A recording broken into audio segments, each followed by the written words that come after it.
I am getting ready to tackle a sweet project, and I figured I might as well hijack the YouTube channel. So I've got a ton of plants propagating and rooting in water, but it's just sort of like a wad of random plants in like mason jars and random cups that I have sitting around, and I wanted to figure out a cute solution. So a while back I ordered some test tubes because I've seen some test tubes to make a cute test tube propagation station, but I didn't really have any inspiration beyond that. So a few weeks ago, Nick came home with this sweet find that he got at an antique store, and it is a little like a holder for his pipe. My brain was going ding, ding, ding, ding, ding. I am for sure taking his pipe holder away from him if my test tubes fit in there. But alas, they didn't. And so I'm using his pipe holder as inspiration to make my own version, and it's going to be very cute.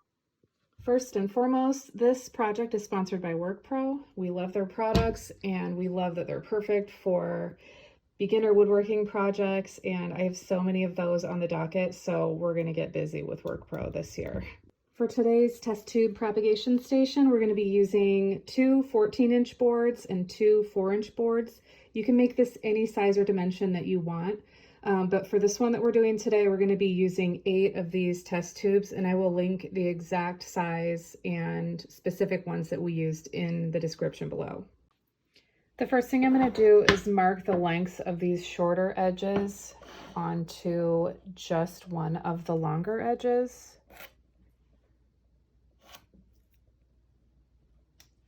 And then we want to find the center here.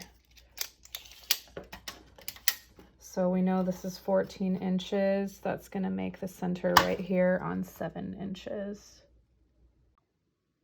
Okay, now that we've found the center on this and we have these 2 edges marked, we are going to figure out the intervals between each of these 8 test tubes. Measure 3/4 of an inch on this side and 3/4 of an inch on this side.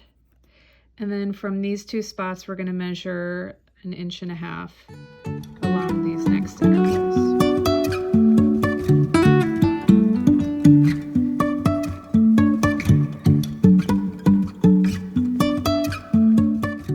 Last thing we need to do before moving on to the next step is find the center going this direction. And since we know that this is a 2-inch width, I'm going to mark 1 inch there. And let me flip this around. 1 inch right there. And then I'm going to trace straight across. Brilliant.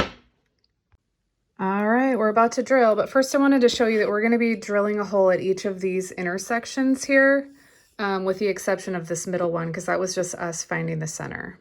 I am putting down a piece of scrap wood first, and then my board that has no markings on it, and then my board with markings.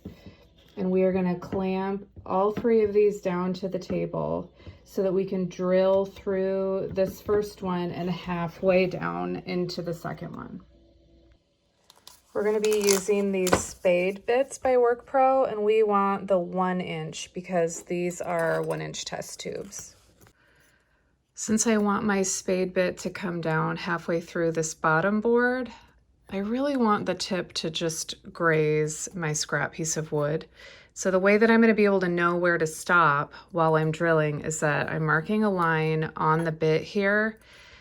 I won't be able to see that while I'm drilling, but I'm going to put a piece of painter's tape around there, and that will make it clear for me to see when to stop drilling so that each one of these holes is going to be consistent.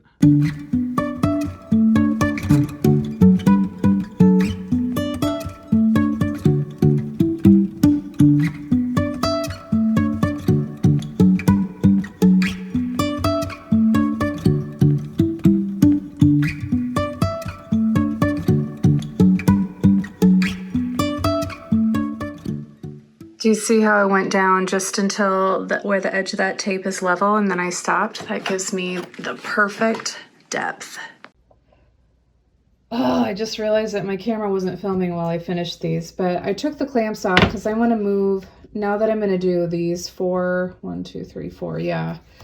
right here, and my scrap board is a little bit small. I'm going to clamp these a little closer so that we have a tighter hold.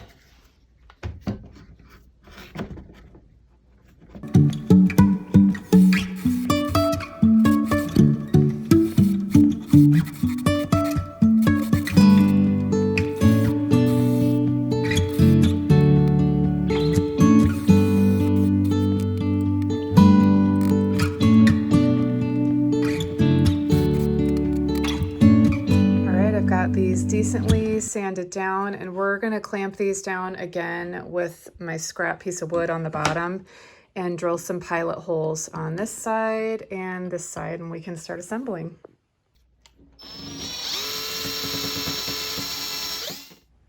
All right, let's get this baby assembled. We're just going to prop this up and clamp it down in place so we can screw in our screws. I've chosen to use these gold screws because they're going to show, so I want them to be pretty. And since it has a tapered head, I'm going to use this bit to sort of chamfer the edges of my screwed hole here so that the screw can sit down in there nice and the top will be flush with the walnut.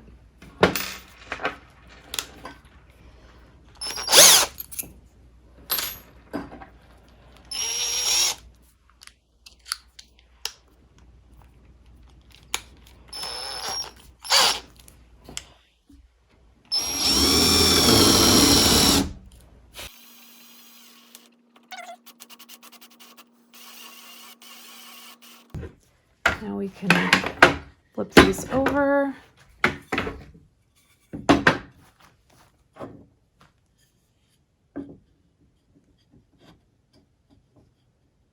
Make sure the edges line up perfectly. Now we're going to clamp them down again.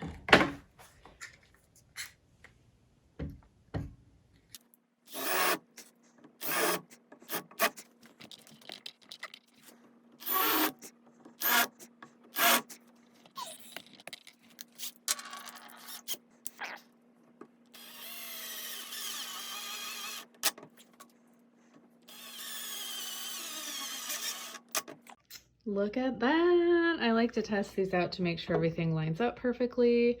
Now I'm going to take these out and we are going to wipe on some sealant and we'll be able to call this project done. Load it up with plants. All right, I have sanded off all the pencil marks the best I can on here, and we are going to be using this Danish oil and just kind of wipe it on to seal it. With a cotton cloth. Should be pretty simple.